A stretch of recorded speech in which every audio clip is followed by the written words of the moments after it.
Pentingnya meraih kepercayaan seseorang. Memori atau kenangan biasanya muncul kembali dalam pikiran kita jika tanpa disadari kita berada di tempat yang mirip dengan peristiwanya. Misalnya, Anda pernah menyatakan cinta di bawah pohon selagi cinta pertama di masa SMA dulu yang ternyata ditolak. Begitu suatu hari 20 tahun kemudian, Anda melihat atau merasakan suasana yang mirip dengan suasana itu, memori Anda tahu-tahu mengeluarkan data yang membuat Anda terkenang dengan cinta pertama dan tolakan pertama tersebut. Hebatnya lagi, memori tersebut ketika muncul justru seringkali membawa kebahagiaan. Percayalah, walaupun Anda mengingat patah hati pertama 20 tahun yang lalu, Anda tetap saja mentertawakan atau tersenyum-senyum sendiri mengenang peristiwa tersebut. Kisah lain, mungkin suatu hari Anda sedang berjalan dengan pasangan Anda di kendaraan, misalnya di mobil. Tiba-tiba ada lagu di radio favorit Anda yang mengingatkan Anda akan peristiwa menyakitkan. Mungkin Anda pernah diputusin mantan dan lagu itu menjadi latar ketika peristiwa terjadi. Percayalah, walaupun saat itu Anda sedang membicarakan topik lain dengan pasangan Anda, otak Anda tanpa komando akan cepat bisa membuat memori tersebut keluar. Tanpa diperintah, tangan Anda membesarkan volume suara lagu tersebut sambil berkata, "Lagu bagus nih, aku suka." Namun, kita semua tahu bahwa memori Anda sedang berada di masa lalu yang mungkin tragis, tapi indah dikenang. Lalu, di hati kecil Anda mulai nakal, bertanya-tanya apa kabar sih si dia, lalu Anda tersenyum-senyum sendiri. Coba apa yang terjadi kalau ternyata pasangan Anda menangkap perubahan wajah Anda dari sudut matanya. Sisa cerita ini Anda sendiri yang melanjutkannya ya, karena pasti beda-beda reaksinya pasangan Anda. Saya pun saat ini sedang masuk ke zona memori tersebut. Saya teringat ketika dulu masih di Balikpapan, sewaktu di SMP, ada seseorang mendekati saya di kelas. Dia memberi saya sebuah prakarya sekolah yang menurut saya bagus sekali, yaitu logo Pendidikan Indonesia Tut Wuri Handayani dibuat dari triplek yang digergaji olehnya. Mungkin Anda tahu, gergaji triplek berbentuk U, seperti celurit yang ada mata gergaji tipis menyambung kedua ujung U tadi. Cara menggunakan gergaji itu dengan tangan dan sisi ujung U yang lainnya ada di ketiak Anda. Sulit sekali melakukan pekerjaan dengan gergaji U tersebut karena bisa putus mata gergajinya yang seperti kawat tipis. Jadi ketika mendapat hadiah pekerjaan tangan tersebut, saya benar-benar terkesan. Seorang anak SMP melakukan pekerjaan itu mungkin bisa makan waktu bulanan karena triplek Tut Wuri Handayani itu ukurannya besar, hampir 1 meter. Semua huruf, semua lekukan gambar sayap, semua digergaji dengan halus. Sewaktu menerima hadiah tersebut, saya ucapkan terima kasih kepada pemberinya. Dia Ben Hur Panjaitan. Saya sebenarnya tidak terlalu kenal dia, namun kalau pulang sekolah, kami sering satu jalan dan dia tiba di rumahnya terlebih dahulu. Dari jalan raya masih masuk ke gang. Mobil tidak masuk, hanya motor. Kami beda kampung, dia lebih dekat ke sekolah. Ketika 10 tahun berlalu, saya sedang mengunjungi sebuah lokasi di Desa Colo, Kudus. Ada sekolah mirip dengan bentuk sekolah SMP Negeri 1 Balikpapan di sekolah saya. Dulu, tiba-tiba memori tentang Ben Hur terbesit di kepala saya. Yang kepikiran adalah apa yang dimaksud dengan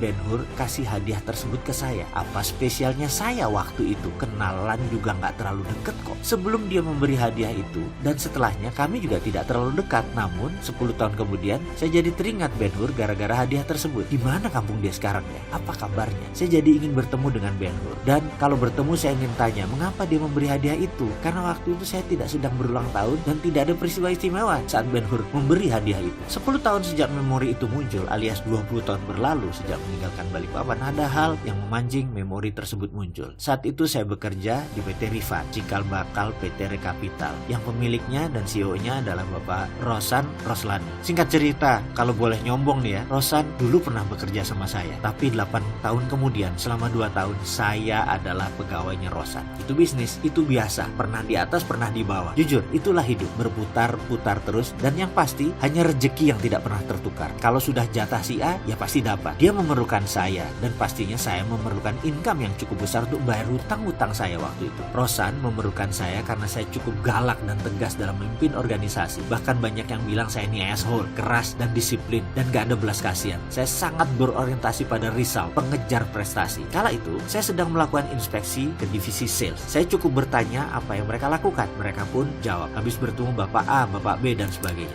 Maka saya bilang, coba telepon mereka lagi, bilang saya ingin bicara. Mereka yang bohong atau tidak melakukan prospecting pasti panik. Beberapa orang tertangkap tangan bohong dan saya nggak panjang lebar, Anda keluar. Dan begitu juga ketika saya berbicara dengan Bapak A atau Bapak B, ternyata mereka ketemu atau benar-benar mereka ketemu. Ya selamatlah posisi mereka. Sekali lagi, kalau mereka tidak bertemu atau tidak berkomunikasi, bahkan tidak mengerti produk perusahaan kami, tanpa pandang bulu, saya pun bilang ke sales tersebut, sebaiknya kamu mengajukan surat resign sekarang daripada saya pecat. Kondisi kamu jelek di luaran. Saya tahu itu kejam sekali, tapi begitulah saya dulu. Kemudian Kemudian sampailah saya sebuah meja, lalu saya tanya kepada seorang sales bernama A. Saya nggak sebut namanya ya, tapi ini benar. Mana kartu nama orang yang kamu prospek hari ini? A dengan perlahan menyerahkan setumpuk kartu nama kepada saya. Ini Pak. Kemudian saya cek satu persatu. Lalu mata saya menemukan nama yang sangat familiar, Ben Hur Panjaitan. Masih dengan mempertahankan wibawa saya tanya, siapa Pak Ben Hur ini? Oh, dia pengusaha sukses Pak di bidang IT, kata A. Sulit bertemu dengan dia. Dia kontraktor IT utama di Pemda Jakarta dan lembaga pemerintah. Wah Pak, luar biasa Pak. Orangnya baik sekali, santun dan dipercaya banyak lembaga. Itu jawab A membanggakan.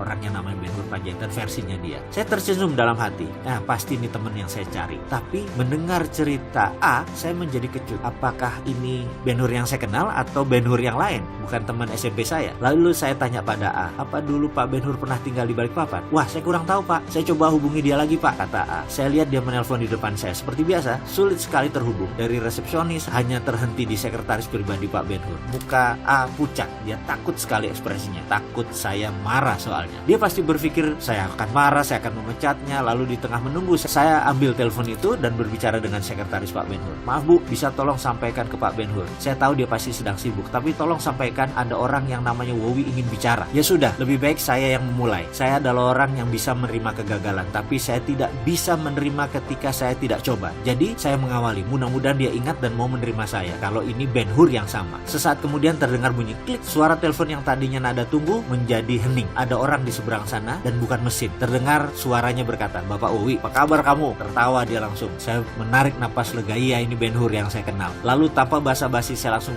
bertanya kapan dia ada waktu untuk bertemu. Dia jawab, hari ini juga bisa, jam makan siang, bagaimana? Ketika tiba di kantornya di Bilangan Jakarta Selatan, ratusan monitor komputer IT berjajar dengan pegawai yang jumlahnya ratusan. Rasanya bisa dikatakan bahwa dia adalah satu raja IT di Indonesia. Bahkan di tahun itu organisasinya mengurus cyber security dan cyber defense lembaga pemerintahan. Perusahaannya sudah kelas dunia secara teknis. Begitu ketemu, untuk menuntaskan rasa penasaran saya pun bertanya mengapa dia memberi hadiah itu dulu kepada saya. Lalu dia jawab, Wi, gue lihat lo orangnya lain, gak banyak omong. Mata lo menunjukkan lo orang kreatif. Gue tahu lo bakal jadi orang sukses. Jadi kalau gue gak punya apa-apa di kemudian hari, pasti gue butuh lo. Jadi akhirnya saat itu gue memutuskan bahwa gue harus ambil hati lo, katanya. Lalu dia melanjutkan, walaupun mungkin kita dulu orang biasa-biasa saja, gue sudah bisa bayangkan jalan hidup lo ke depan. Dan lo tahu, Wi, puluhan orang gue invest seperti lo di masa kecil dulu. Dan investasi gue gak ada yang salah. Semua benar, semua pada sukses. Termasuk semua pekerjaan yang gue dapat, gue panen dari tebakan gue membaca masa depan sahabat-sahabat gue dulu. Mendengar cerita itu saya menjadi terdiam. Seorang yang santun dan pandai hati ini memang benar apa yang dikatakan dan dilakukannya. Berinvestasilah untuk mendapatkan